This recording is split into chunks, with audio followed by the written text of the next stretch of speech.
Viajaban en una avioneta junto con su madre, pero la aeronave cayó el 1 de mayo en la Amazonia y en el accidente murieron todos los adultos a bordo. La noticia de la desaparición de los 4 niños disparó una búsqueda masiva. Un centenar de soldados y más de 70 exploradores indígenas buscaron durante semanas con cada vez menos esperanza. Esto debido no solo a la soledad y las inclemencias del clima, ni siquiera por la presencia de animales salvajes y serpientes venenosas, sino también porque en la zona operan grupos armados que reclutan a niños. Que hubieran caído en esas redes era una preocupación importante de su padre.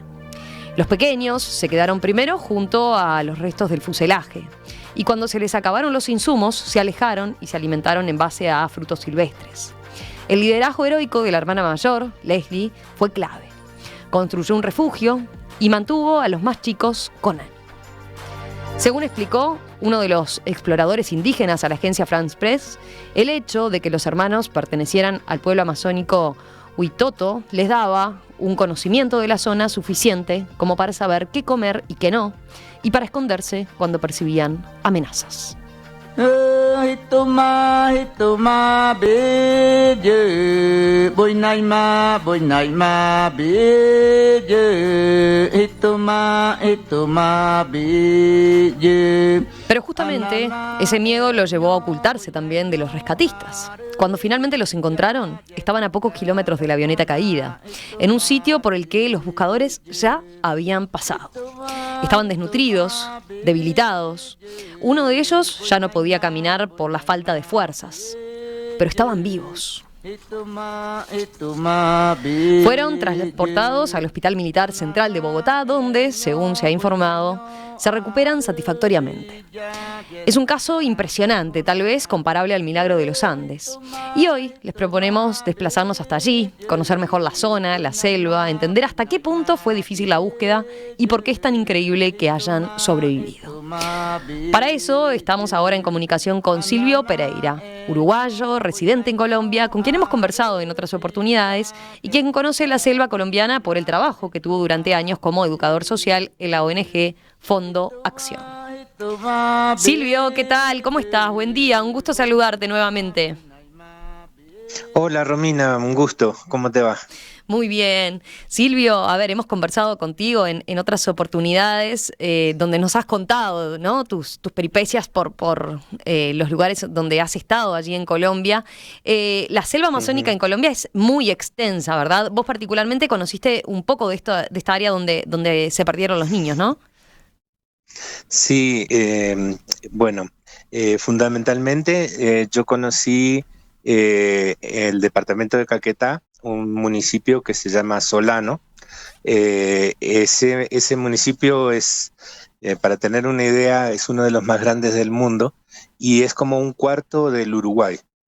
Tiene 45.000 kilómetros cuadrados, creo, una cosa así, y donde viven unas 10.000 personas nada más, porque es todo, prácticamente todo selvático. Uh-huh. Y esa es la zona, y de allí a Araraquara, de donde son originarios los niños, una vez me trasladé en una pequeña lancha y se demora un día.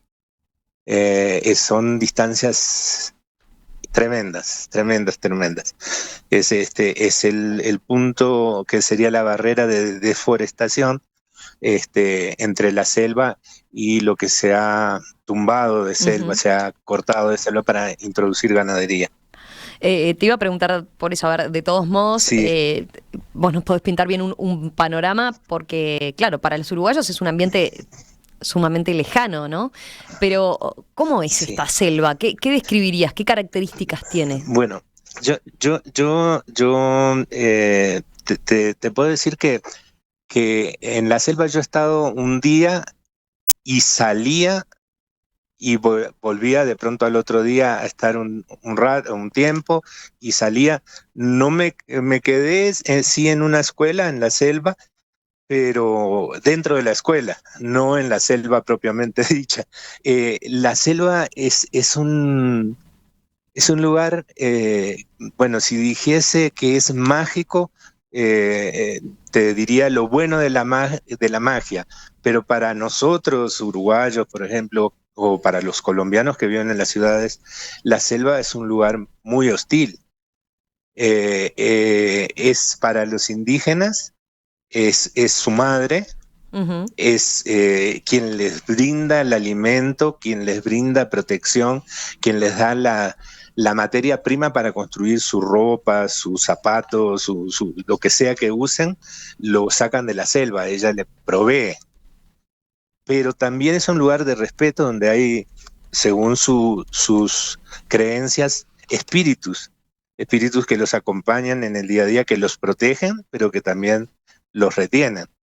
Entonces, bueno, yo tuve la oportunidad de conocer lo que se podrían decir taitas o chamanes, como le pueden llamar, Ajá. y muchos de ellos dicen haber estado años en la selva, eh, perdidos, vamos a decir, para el resto de la comunidad, que habían desaparecido y que vuelven con conocimientos que le dieron estos espíritus. Eso Eso es lo que explica esa que muchos hayan... interpretación que Sí. ¿aló? Sí, sí, sí, sí, ¿Aló? discúlpame. Sí, seguí Sí, contando. esa interpretación que ellos le dan, por la cual la abuela de estos niños decía que ellos estaban siendo protegidos por la madre selva. Claro. No la madre selva como la selva, sino la madre selva como una entidad que protege a los indígenas, Ujú. ¿no?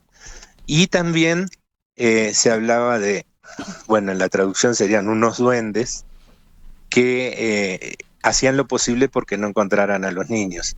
Y el ejército mismo entregó a los indígenas algunas botellas de agua ardiente para los espíritus de la selva. Allí que si se las tomaran si se las tomaron los indígenas, no sé, Claro. pero les pidieron para darle a los espíritus. Y los soldados que estaban haciendo esa tarea, como la bebida que le entregaron no les gustó a los espíritus, se sintieron muy mal y pidieron ser retirados porque dicen que los espíritus les estaban jugando bromas. Es una cosa muy, muy interesante porque parece ridículo quien lo oye, pero estando en el entorno, uno oye y ve cosas que son muy diferentes. Uno pierde las distancias, uno pierde la noción de lo que es arriba y abajo por el reflejo en el agua, Ajá. que es un entorno que está siempre mojado y cuando uno va caminando con el agua, a veces que le llega, bueno, a veces se entierra uno mucho, ¿no? Este, el reflejo hace que uno no sepa cuánto hay hacia abajo y de pronto cree que está frente a un abismo, pero es el reflejo de lo que hay hacia arriba. Allí no entra la luz del sol. En algunos lados no entra la luz del Claro, sol. eso es increíble. Bueno, yo lo mencionaba en la introducción, ¿no? Estamos hablando de que Sí, llueve aproximadamente 16 horas del día. sí, no, hay una época de que llueve más. Más O sea, todavía. hay una época que llueve, no, en una época que llueve 16 horas más o menos, y hay una época que llueve un poco menos, pero en general el promedio de lluvias es ese, y además que uno siente frío. Mira, puede haber 30 y pico de grados, Ujú. pero uno se moja, y al mojarse, hay un momento en que uno siente mucho frío. Claro. Y se puede tener una hipotermia con esa temperatura, porque al estar completamente mojado, vos no podés prácticamente estar seco en ningún momento. Y esa fue una de las habilidades de Leslie que le preparó camas para que no estuvieran en contacto con el agua constantemente, ¿no? Cosas que, bueno, yo muchas de los recorridos que hice los hice en mula o a caballo, entonces era, era otra cosa, ¿no? Y yo sabía, tenía mi guía y sabía que no me adentraba mucho, Claro. que estaba a 3 horas más o menos del límite. Sí, sí, sí, sí. Sí, sí, pero es Sí. impresionante eso, ¿no? Cómo tenemos que situarnos efectivamente en el lugar, usar la imaginación para entender de qué estamos hablando. Esa vegetación absolutamente Sí, densa, esos árboles altísimos de 40 metros, esa sí, gran humedad que señalás. Sí, es mi- muy fácil de perderse, ¿verdad? no, es que es más. cuando íbamos, nosotros siempre íbamos con un guía, que podía ser un campesino o un indígena que viviera en la zona o cerca, no dentro de la selva, porque dentro de la selva, en general, cuando los indígenas entran a cazar, entran a recolectar y tienen sus caseríos cerca, a un río cerca, pero no entre los árboles, ¿no? Por lo menos, aunque ha habido tribus que vivían completamente en la selva, actualmente la mayoría tienen sus pequeños caseríos fuera. Estamos hablando que los Huitotos actualmente son unas 1000 personas, no estamos hablando que es una tribu de las más grandes que hay en Colombia, en esa zona, ¿no? Claro. Después, para el lado de Perú, hay Huitotos también y hay más cantidad. Pero ahí está, la comunidad de donde venían ellos, entonces, la comunidad indígena de donde venían ellos es un grupo muy reducido en relación a el resto de las comunidades indígenas. Sí, en esta zona son 1000 personas. Y te digo, el efecto que hacen, bueno, yo he visto, o sea, he visto unas mariposas fosforescentes, no sé cómo llamarlas, son unas mariposas azules hermosas que surgen en las partes más oscuras de la selva. Y también se ve el cielo por pedacitos. Entonces, cuando uno entra en la parte, y ya te digo, yo atravesaba en una parte de la selva para llegar a lo que se llama un potrero, que es una zona deforestada donde hay ganadería, y luego atravesaba el potrero y entraba en otra zona de la selva, porque lo que estábamos tratando es hacer corredores biológicos, o sea, plantar árboles para unir esos pedazos de selva y reforestar. Y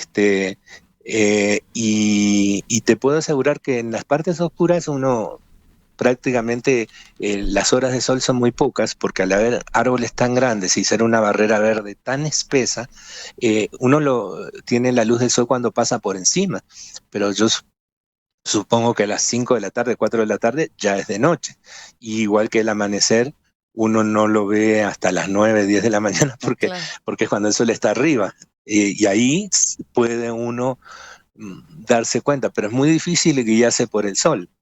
Es complicado guiarse. Sí, se pierde todo tipo de referencia, ¿no? Te iba a preguntar, ¿también hay animales? Y perdón, Romina, una cosa. Iba con un guía, y si el guía se adelantaba, o yo me atrasaba, es más probable que yo me atrasara, me tenía que quedar en el lugar, esperar que el guía dejase a la gente en el otro lugar y que se quedaran quietos allí, y él volvía a buscarme, porque si yo trataba de encontrarlos, no lo encontraba, ¿no? Y con el ruido de la lluvia es muy difícil oírse si no estás muy cerca. Claro. ¿Hay animales salvajes además? Ese era uno de los riesgos, sí, ¿no? Los huitotos tienen como uno de sus animales sagrados a la anaconda, ¿no? A lo que sea la boa, como le dicen, la anaconda, es un animal sagrado, la serpiente, ¿no? Bueno, la selva tiene de todo, y yo no caigo todavía en cuenta de las cosas que me pasaron a mí, porque yo tuve dengue, fui picado por insectos, me clavé espinas que estuve hasta 2 meses quitándome las espinas de una mano después de que se me clavaron, porque seguían apareciendo porque eran millones de espinas.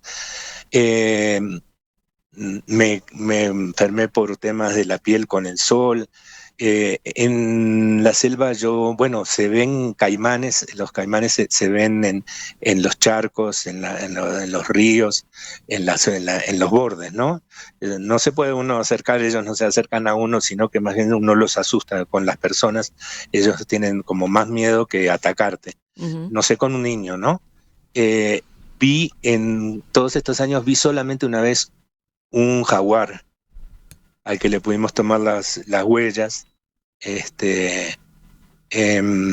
serpientes, monos de tipo mono araña o aulladores. Yo le contaba a Gastón de la radio que los monos aulladores, bueno, a veces se acercan mucho y impresionan, pero en la mañana parecen como si fuera un viento huracanado de lo que es el ruido que hacen para comunicarse de un lado a otro de la selva, ¿no? Ajá. Sobre todo donde hay cortes en la selva, entonces se llaman de un lado a otro. Es muy impresionante realmente. Sí, sí. Esto hace, y perdona si te saco del tema yo valoro sobre todo el tema de la resiliencia de estos 4 hermanitos, Bueno, es que hay un ¿no? punto ahí, Silvio, que quería consultarte, que es, a ver, ellos son 4 niños indígenas, ¿no? Entonces, esto que para nosotros Sí, es tan inhóspito, tan increíble del ambiente y el hábitat en el que estuvieron estos 40 días, para ellos no es tan poco común. Ellos tienen mucho conocimiento de la selva, ¿no? Desde que nacieron están en ese ambiente y están aprendiendo de la naturaleza, ¿no? sí.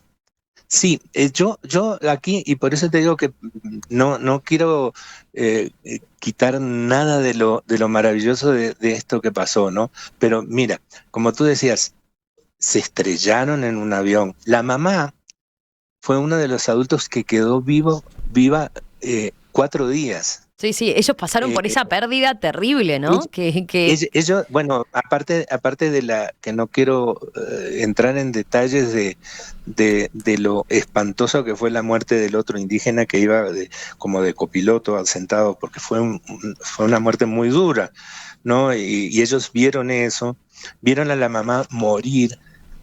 Tuvieron sobre todo la más grande, la certeza de abrir las maletas para sacar fariña que tenían, unas bolsas que fue con lo que se alimentaron, y tuvo la certeza de que cuando se acabaron esos alimentos y tenía que ir a buscar agua, salir con los hermanos, ¿no? Entonces, y sobrevivir todo este tiempo. Entonces, ese tema que une lo geográfico y lo cultural, ayudan a pensar que unos niños indígenas tienen más posibilidades, por supuesto, porque ellos les enseñan a andar en la selva. Pero también hay otros temas, porque yo acá veo por lo menos 4, ¿no? Veo el geográfico del que hablábamos, el Ujú. cultural de por ser niños de una etnia indígena, pero también veo un tema político y una situación familiar.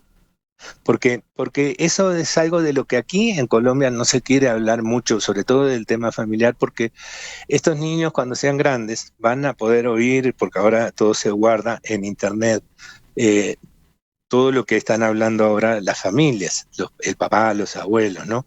Y eso también influyó en que este milagro se pudiera dar.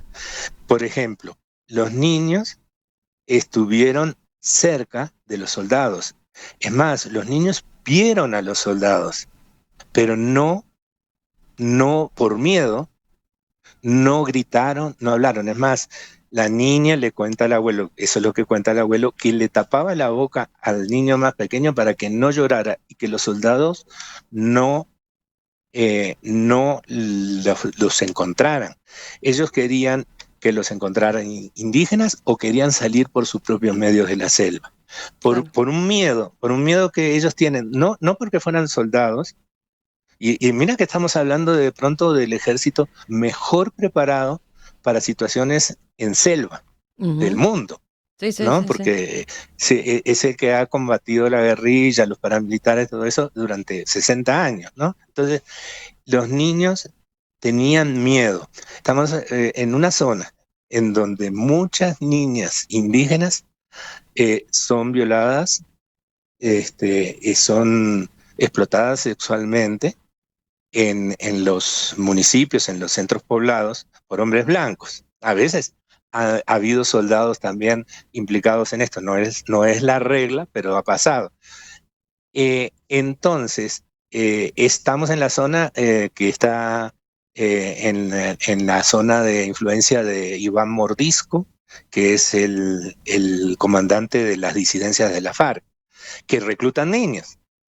Y el padrastro de ellos había salido de la zona por unas amenazas de estos grupos. Claro. Uno ver a unos soldados embarrados, sudados, después de muchos días en esa zona, siendo un niño, no puede distinguir muy bien quién son ni qué quieren. Entonces, el miedo los llevó a soportar hasta el último momento en el que ya no lo resistieron más, y ella misma llevó a sus hermanitos hasta una zona donde los pudieran encontrar, a 5 kilómetros de donde había caído el avión. Ese es un punto que hay que tener en cuenta. La situación política de la zona, militar de la zona, llevó a que estos niños tuvieran mucho miedo. Y con respecto al tema de que los niños conocían la zona y que, o sea, sabían manejarse en la selva, hay en estos momentos una especie de pleito en la familia sobre quién se va a hacer cargo de los niños, los abuelos o el padrastro. El padrastro porque es padre de 2 de los niños y padrastro de otros 2. Según el abuelo, ese padrastro maltrataba a la esposa y a la niña mayor. Sí, hay sospechas o no está claro, sí. Por ejemplo, por qué era que ellos se estaban trasladando, ¿no? Si efectivamente se iban a reunir nuevamente con el padre o estaban escapando efectivamente de una situación de violencia familiar, de violencia doméstica. La primera, esto acá se ha hablado muchísimo, ¿no? La primera información fue que el papá había sido, el padrastro o el padre, había sido amenazado por un grupo armado y había sido reubicado en Villavicencio, que es una ciudad. Entonces, una vez que el padre se estableció, llamó a la familia y la familia se movía desde Araraquara a Guaviare en un avión para después trasladarse a Villavicencio, cuando tuvieron el accidente, para reunirse como familia. Pero el abuelo cuenta que si bien la hija iba a volver con este señor había sido malo. Estos son lo que dice el abuelo, ¿no? Esto no se ha comprobado y es parte de las investigaciones que está haciendo el Instituto Colombiano de Bienestar Familiar. Y la niña había estado ya antes, a razón de que llegaba este señor, dicen que borracho, a pegarles, escondida en la selva con sus hermanos 3 días. Ella se los llevaba y se escondía, y no la podían encontrar nunca porque se escondía muy bien. Entonces era para evitar esas palizas que supuestamente este señor les daba. Ella se llevaba a los hermanos y se escondía en la selva.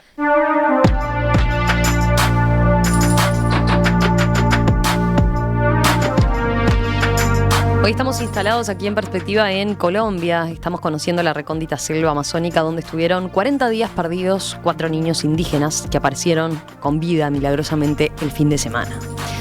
¿Cómo es ese lugar? ¿Cuán peligrosa es la zona? ¿Por qué fue clave en su supervivencia que fueran indígenas? Bueno, de eso estamos conversando con Silvio Pereira, uruguayo, radicado en Colombia, que trabajó años en una ONG con la que realizó tareas en esta área.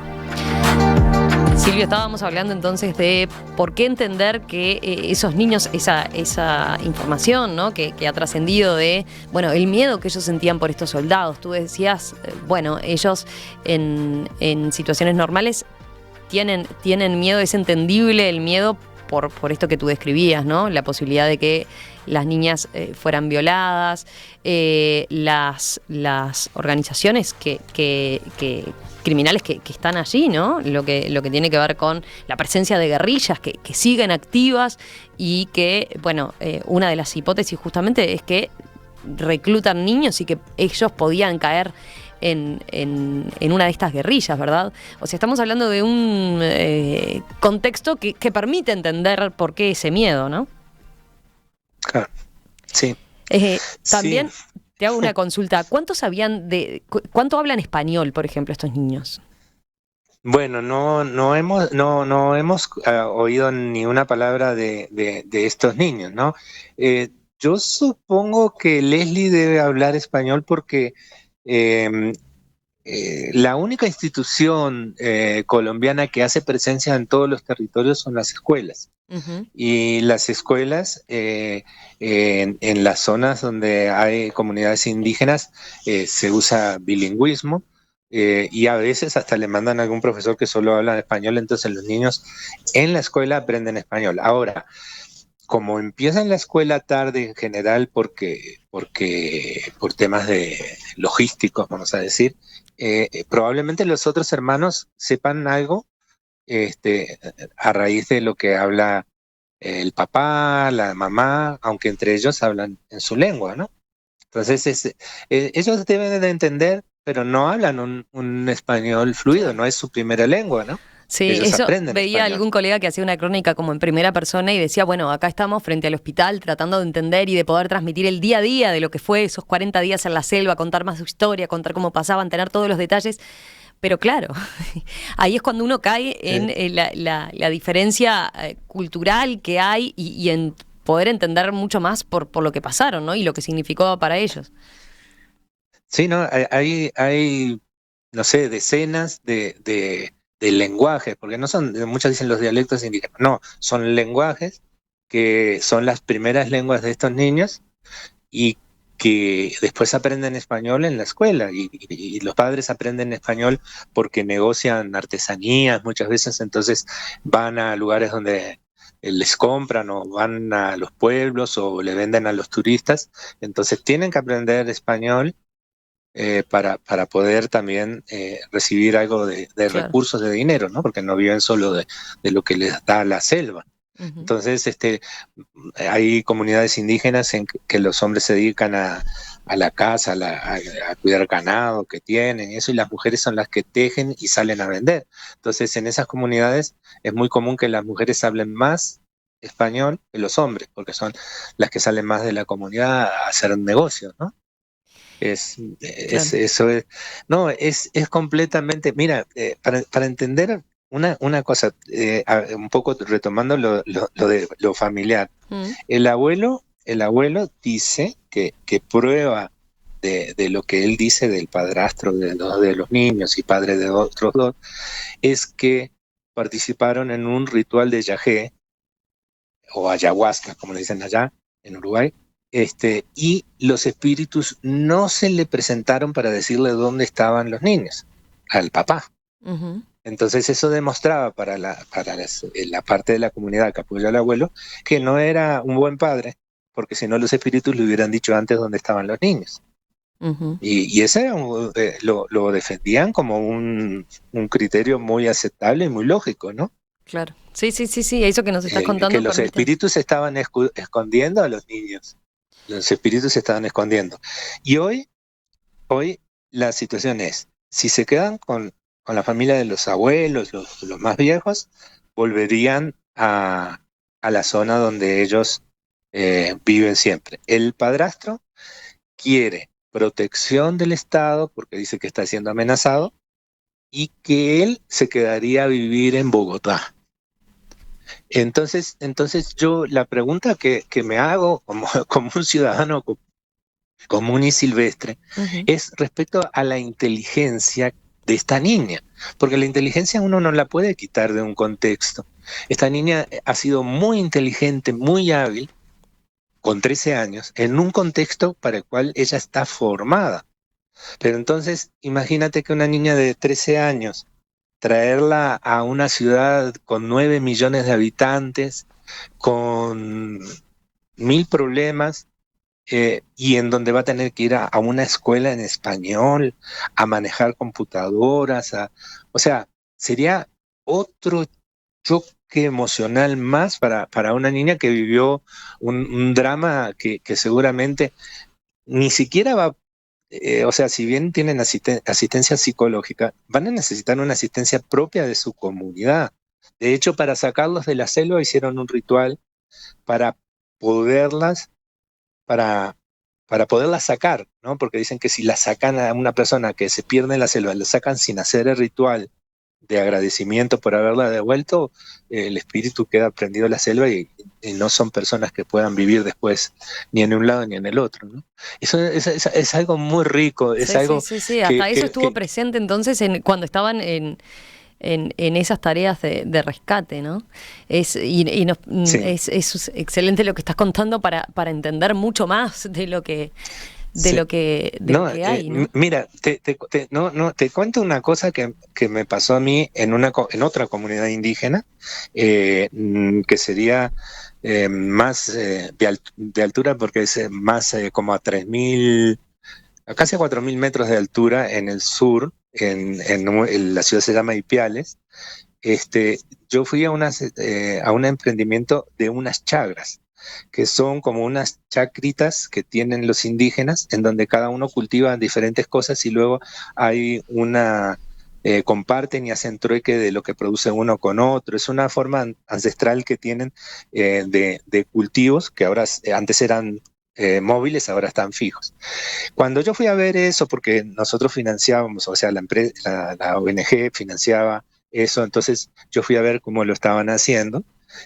Se puso para llover, raro, pero en toda esa zona siempre llueve, ¿no? Entonces, y a diferencia, en esa otra zona es muy frío. Son indígenas que viven en una zona muy fría.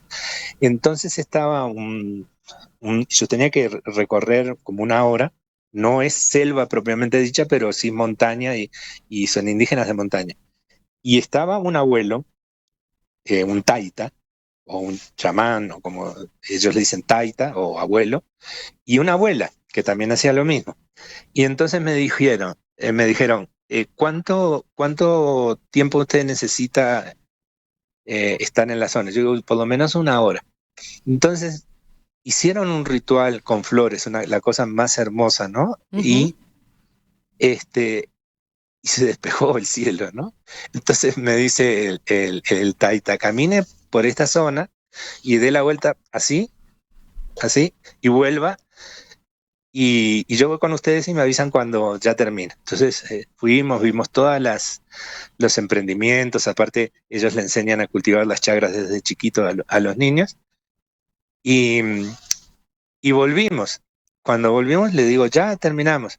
Hicieron otro ritual y en 5 minutos era la lluvia más tenaz que yo había visto en mi vida, que duró como 4 horas lloviendo así. Yo no soy creyente, yo de hecho no soy creyente mucho en nada, pero cuando uno está en ese entorno,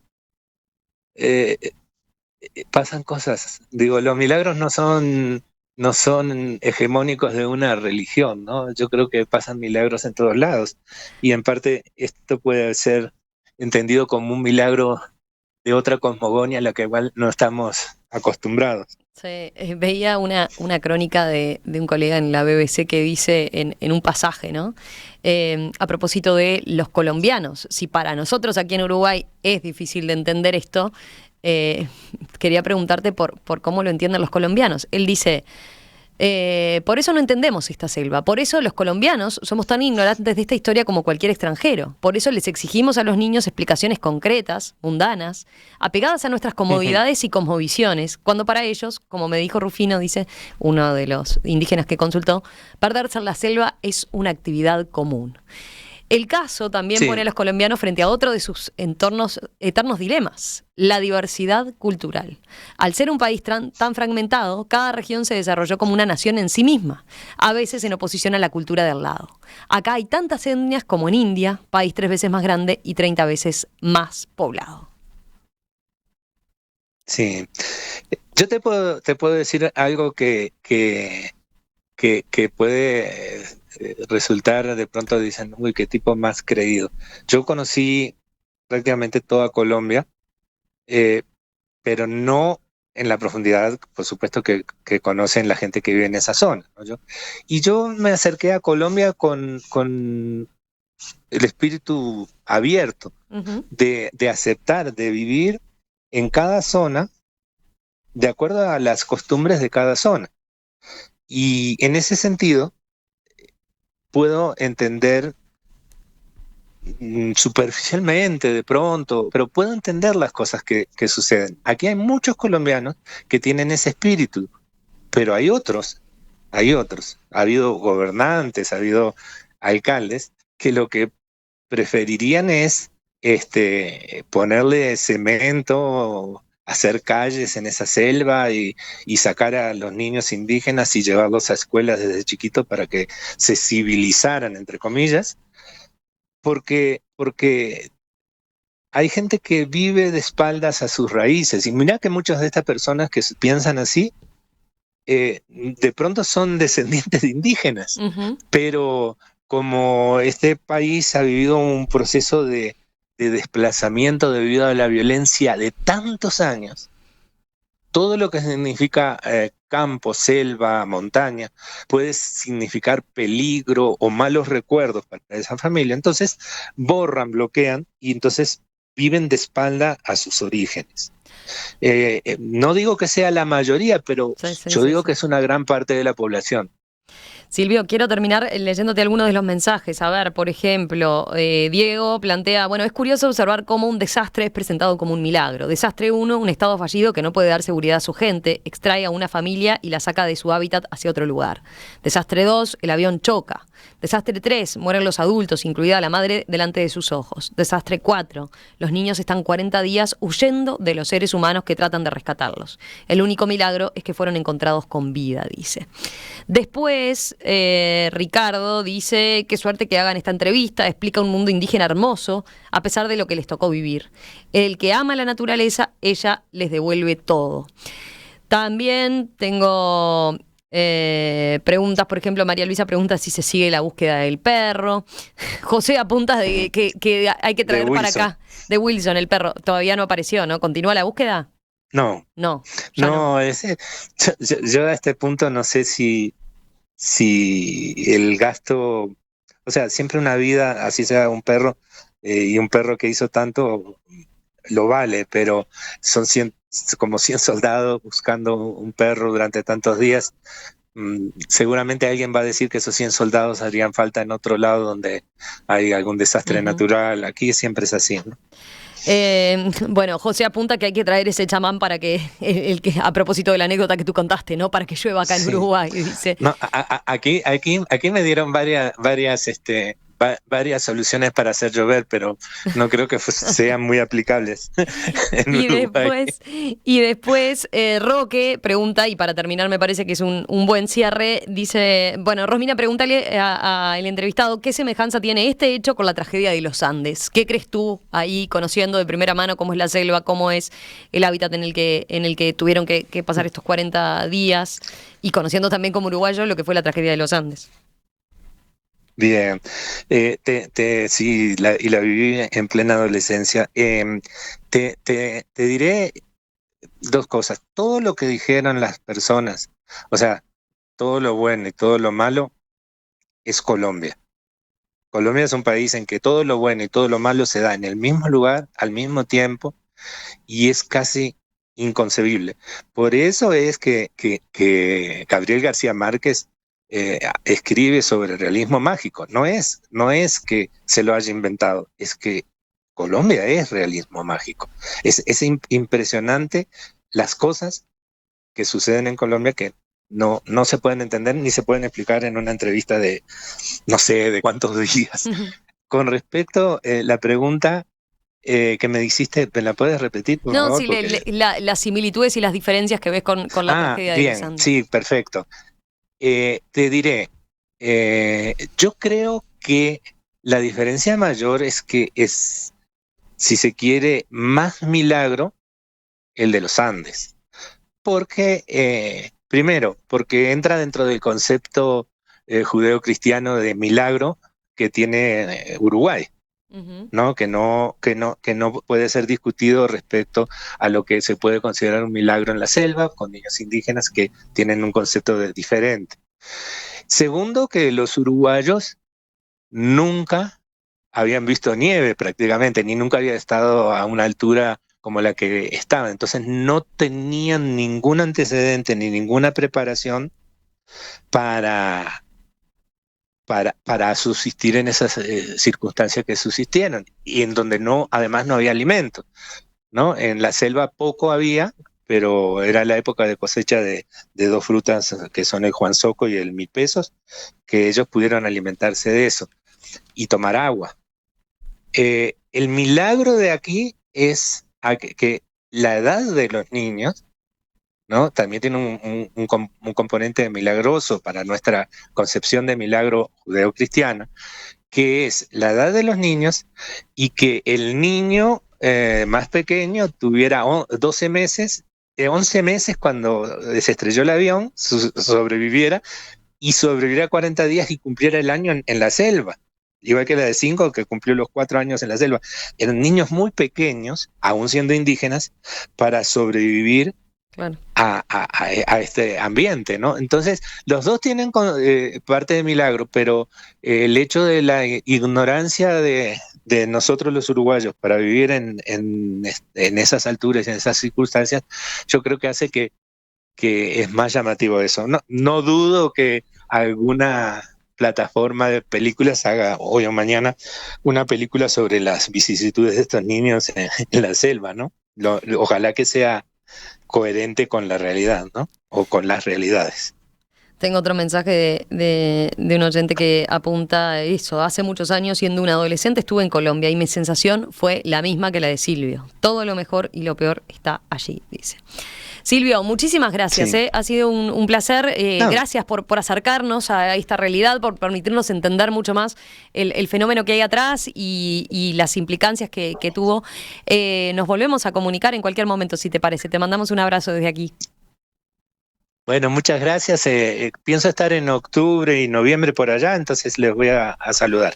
Buenísimo. Te esperamos nuevamente por acá entonces y podemos charlar. Bueno. Que pases bien.